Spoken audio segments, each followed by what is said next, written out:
Thanks for tuning into the Juras-Sick Park cast, the Jurassic Park podcast where guests chat with me about Michael Crichton's 1990 novel Jurassic Park, and also Not That Too.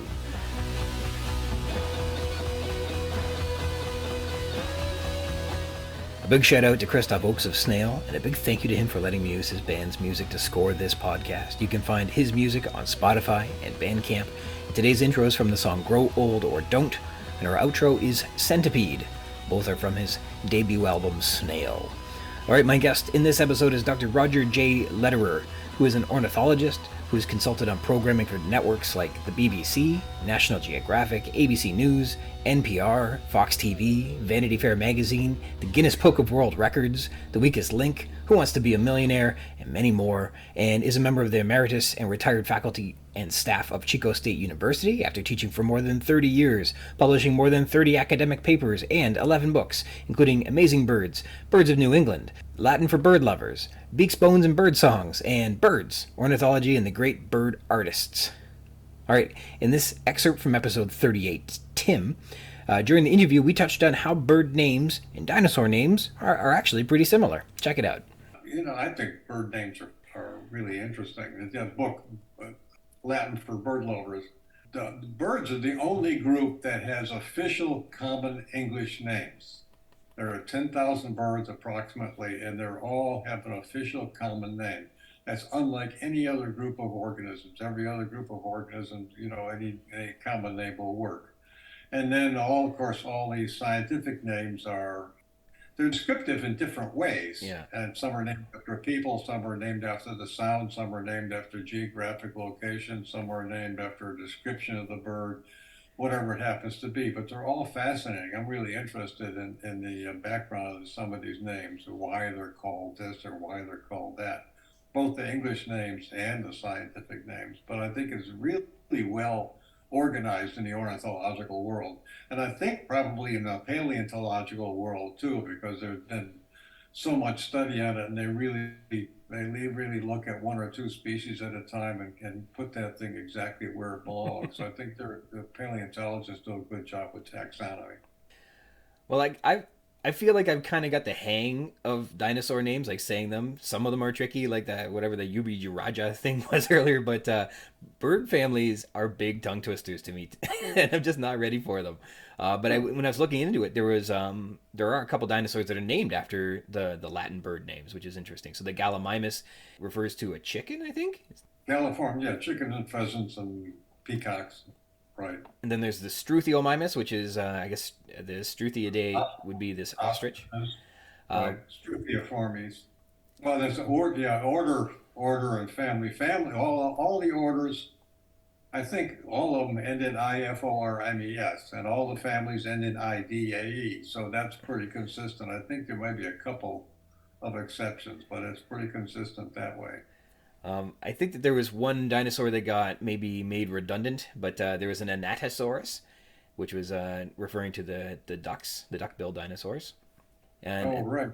And then obviously every theropod that has raptor in its name would be referring to the word that's used to describe. Is raptor a type of bird, or is it just describing a type of birds?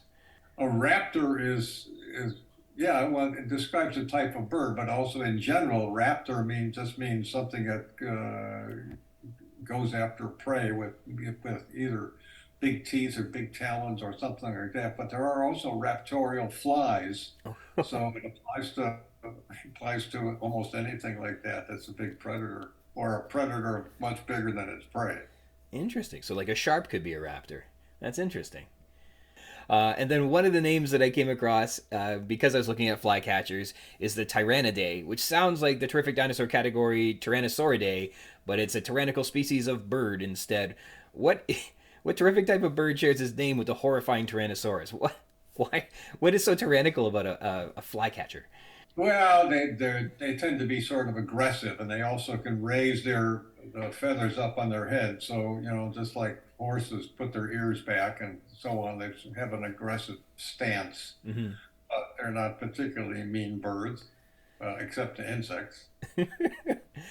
Birds are really tough, like geese and swans and blue jays like just the common stuff around here, and turkeys can be this way too. They get in your face if they want to. They are mean sometimes, and they're pound for pound. They put up a bigger fight than a lot of things. Yeah, I mean, yeah, geese and ducks will come after you. Of course, they're not going to hurt you, but the turkeys can be pretty nasty. Well, my wife has a couple of horses, and she goes out to this little ranch where she keeps her horses. And the owner of the ranch one day, not knowing any better, my wife comes home and says, "Oh yeah, Lynn just bought a couple of turkeys." I said, "They're not going to last long." She said, "Why not?" Because they're just nasty. Sure enough, 2 weeks later, she got rid of them because the turkeys were chasing everybody who came to visit their horses. Wow. Turkeys. I can't help but think like how territorial, like even a blue jay. So here's a little story. We had a cat, and the blue jay must have had a nest or something out back, and it spent 2 days dive bombing my cat as it sunned itself on the deck. And then on the third day, there was nothing but blue feathers everywhere. But that blue jay was so stubborn. And they're just tiny little things. And they're stubborn to death, I guess. But it really surprises me how just aggressive they can be. Yeah, they will be, especially during breeding season. Jays and crows and mockingbirds are all like that. But any bird will be aggressive up to a certain point. You get too close to the nest, they're just going to fly away. I mean, they'll sacrifice themselves. Well, they sort of sacrifice themselves by flying out at you, but at a certain point, the predator gets too close. They're not going to do that because they're just going to get eaten, and they won't have more kids. So they give it up and let their kids go. It's a tough life out there. I did when I give a talk, I always talk about, give an example of a robin. A robin typically has 5 or 6 eggs. And maybe one of those eggs will actually make it to be an adult robin the next year. And then it'll migrate again, and maybe half of those will make it. It's something like a robin has a one out of 5 chance. One out of 5 robins will actually make it to a 2-year-old bird. Mm-hmm. Something like that. And that's all. There's almost a 90% mortality among songbirds from one year to the next. It's a tough life. All right, I like Dr. Lederer's comments about the flycatchers, or the tyrannids, which sounds just like the dinosaur group Tyrannosauridae, but it's a tyrannical species of bird instead.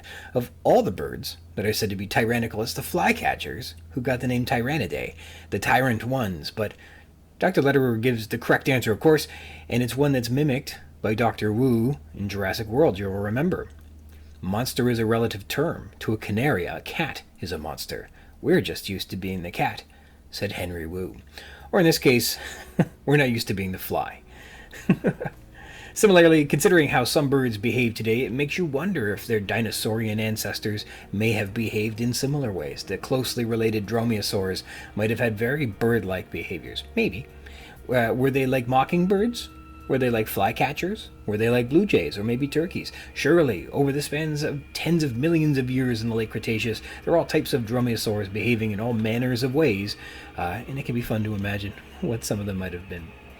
I think dinosaur names and their etymologies are fascinating, and they are, and so are the bird names. And Dr. Lederer mentioned that he'd studied and published on bird names very thoroughly in his book, Latin for Bird Lovers. And sure enough, here's a blurb from the book jacket. Quote, "You can learn a lot about a bird from its scientific name, the descriptive terms and makeup. These names can identify species by color, size, or distribution, and may illuminate a hidden history or quality."